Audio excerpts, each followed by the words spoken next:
So thank you everyone for attending today's 30-minute Wednesday workshop. My name is Mike Stratton. I am a systems engineer with Verify, and I am your host. I am joined today by fellow systems engineer Jim Schultens. He is going to be demonstrating some of the new features included in the upcoming 13.0 release. In fact, all of the March workshops are dedicated to the upcoming 13.0 release. So for today's agenda, we're going to start off with an overview of our company and what we do. Then we'll jump into a live demo with Jim, and then we'll pause for some Q&A. If you have any questions, please type them into the Q&A chat window towards the bottom right corner of your screen. And after Q&A, we'll go ahead and reward one lucky attendee with a $50 Amazon gift card. So make sure you stay until the end to see if you've won. Quick overview. We are the preferred analytics and management solution for Cisco collaboration. We provide industry-leading CDR reporting, call analytics, customizable dashboards, UCCX real-time wallboard reporting and analytics, remote phone control, macros and broadcast, change management, as-built reporting, DN, DID, and dial plan management, and the latest edition Cisco Cube CDR reporting. We have a few different solutions available today, but we're going to be focusing on a couple of the different kind of call analytics portions of the software. And before we get started, Verify now offers Ninja Enhanced Consulting Services. This is when one of our system engineers, like Jim and myself, will engage remotely on a one-on-one basis to provide additional consulting services. It can be anything from reporting to dashboard configuration to system monitoring. This provides a dedicated SE to you. We do all the heavy lifting. If someone needs a report, they can contact us and we'll create the report for them. If you want any additional information, please let one of us know or speak with your account manager, and we'll be more than happy to go over our consulting services more in depth. So, all that said, I wish to thank everyone for attending today, and I'm going to pass the ball to Jim. All right. Can you hear me, Mike? Am I there? You are here. Let me make you presenter. Had some internet issues recently, so I'm just keeping my fingers crossed here.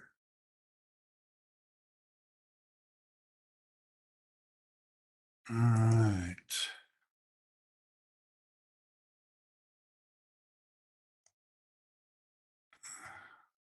All right. I'm sharing. Can you see that, Mike?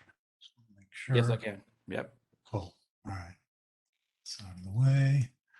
All right. Welcome, everyone, to today's weekly workshop. As Mike said, and as the banner says, we've got some exciting new features planned for version 13. I'll be going over 3 of those features, and also, as Mike said, we've got more coming up throughout the month of March on these new features for 13. So today I'll be covering a new feature called report queuing, which will allow reports that are all scheduled to run at or around the same time to be queued up to prevent bottlenecks when trying to run multiple reports at the same time. We've seen some issues and heard of some issues where scheduled reports get lost and may not run because they're all scheduled at the same time. So this will take care of that. Next thing I'll be covering is something a lot of our customers have asked for, and that is the ability to be notified when a scheduled report fails to run. Currently, the only way to know if a report has failed to run is by looking on the repository page of the reports menu, or worse yet, being notified that someone hasn't received their report. This new feature will help you be more proactive and notify your users that there's an issue that you may be looking into for those reports. For now, it's only available on email alerting, but we're looking to soon add chat alert to that feature. And the last feature I'll talk about is more of an efficiency improvement. This is going to cap the number of widgets allowed on a dashboard. This will be configurable. The max allowed will be 25. Default when you load up 13 will be set at 15. All right. With that said, let's get over to our demo lab here. And So all these changes are going to be configured in the settings, application settings here. And the first one, the report queuing, really only one change to make. And that would be under the call analytics reporting settings section and max concurrent reports. This allows up to 10, and I would recommend the lower number, maybe not 1. I've got it set to 1 for our demonstration purposes, but maybe 2, 3, 4, depending on your situation. If all your scheduled reports are running overnight, it really doesn't matter as long as they're delivered in the morning when people come in. If you do have hourly reports using previous hour and they're all scheduled for the top of the hour, for instance, if one gets queued up and doesn't get run for 10 minutes or so, that the data on that will still reflect as if it was run at the top of the hour. So it's not going to go back an hour from the time it was run. It was going to go back an hour from the time it was scheduled. All right. So like I said, I've got mine set to 1. And when I go to reporting, and I've got some schedules already set up here. I'm not going to bother going into each one and changing the schedule time. But I will kick these off with the Run Now button here, just to simulate them all running at the same time. And those should be kicked off.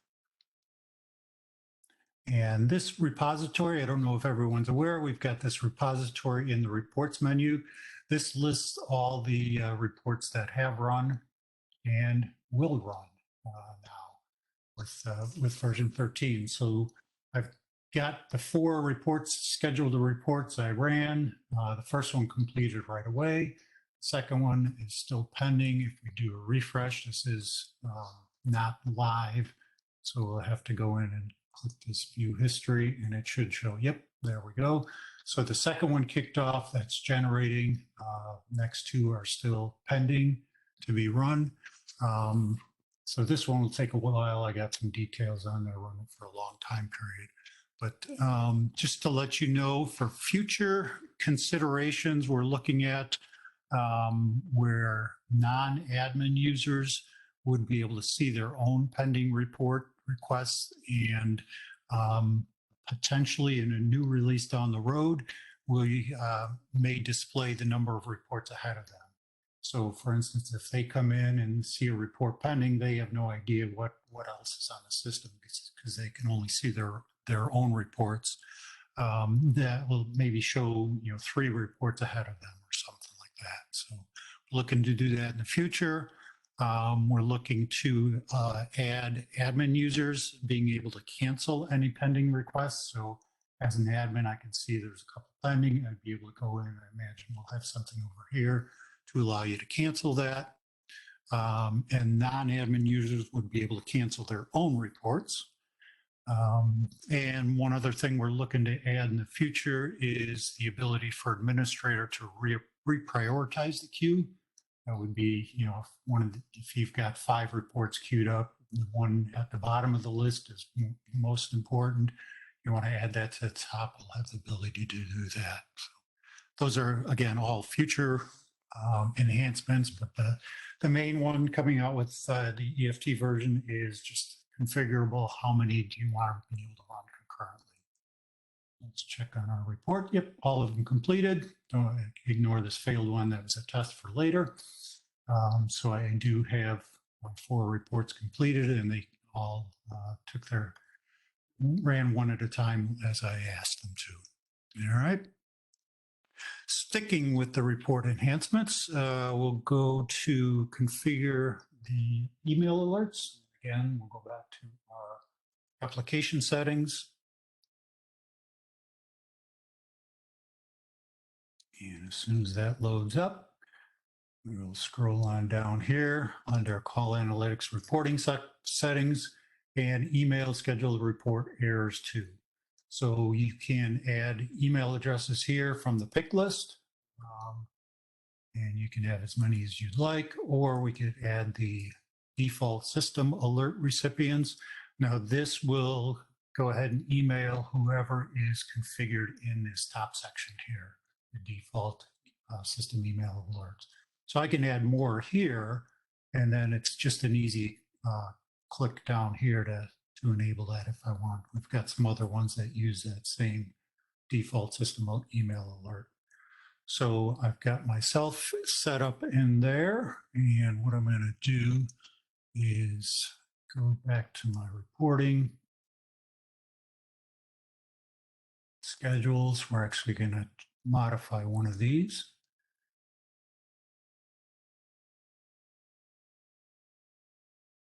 And so we're let's go for 14. It looks like that should do it. Make sure I go to PM. Save that. So that's scheduled to run in a couple minutes. But what I'm going to do is go to my cluster and kind of break it. So I'll get an error.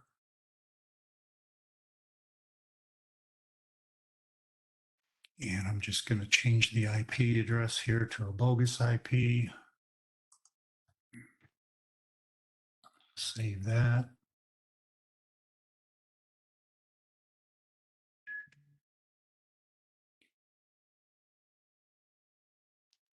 So that will prevent me from going into my call analytics because it's broken. But I do have a sample of the email alert that would be received. So your alert would look something like this. Report 1, which is the name of the report, failed to complete, and gives you the report name down at the bottom here, the cluster, the schedule time, and who was supposed to go to, and then a little bit about the error in your body of the email down here, and with some potential resolutions. All right. So my report should have run, so I'm going to go fix my cluster.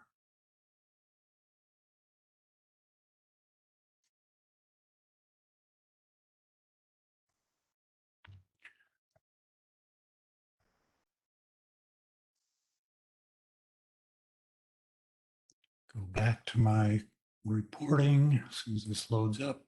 And if I do go to my repository, once it decides to load,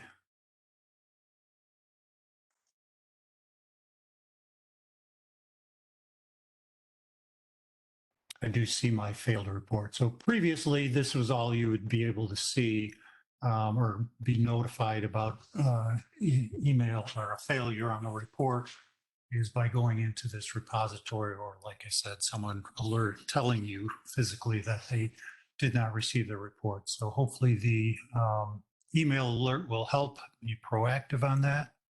And that should take care of that. All right, last thing I'm going to show you is how to configure the maximum number of widgets per dashboard. And again, we go to our application settings.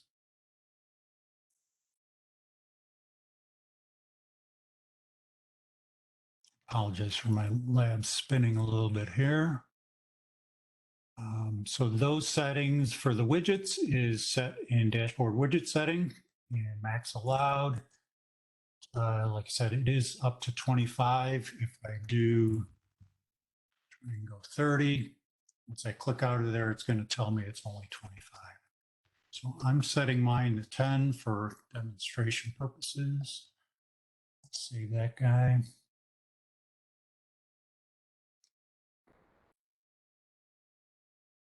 And go to my dashboards.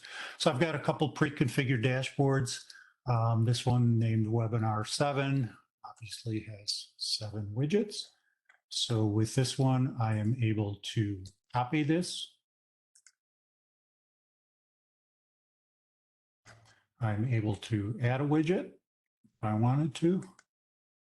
And I can share this either with another user or with the permalink.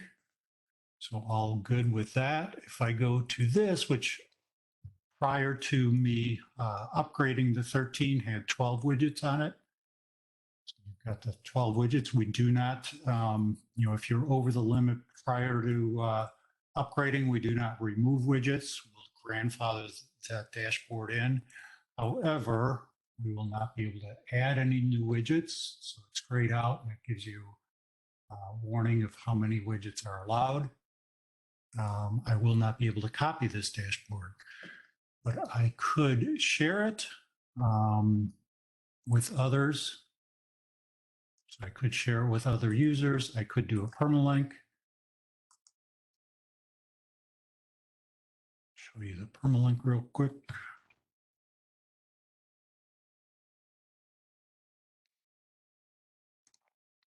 So it still shows all 12 that I had configured.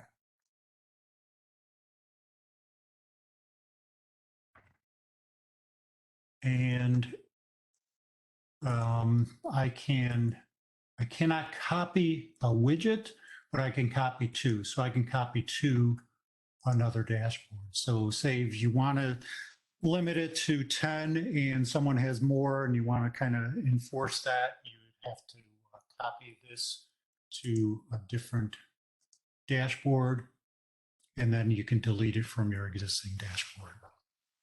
So you don't have to recreate the widget. You can copy it to a different dashboard. All right. And if I go to my copy,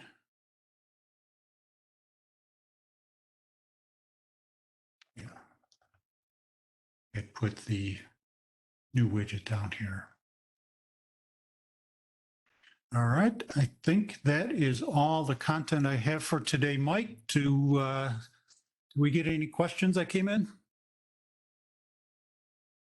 Q&A is quiet today. No questions unless anyone has any last second questions. It was worth mentioning that the 13.0 EFT should be available, I believe, sometime mid-April. Yep. Oh, yeah. One thing, if you are interested in the EFT, we do have a sign up on our Planet. We've got a group called Verify 13 EFT that you would have to request access to that group, but that can be done. If you do, we did have a webinar workshop last week explaining that. If you want to go rewatch that or watch that, that's on our webpage. And that'll give you all the good information about 13 and how to sign up for EFT.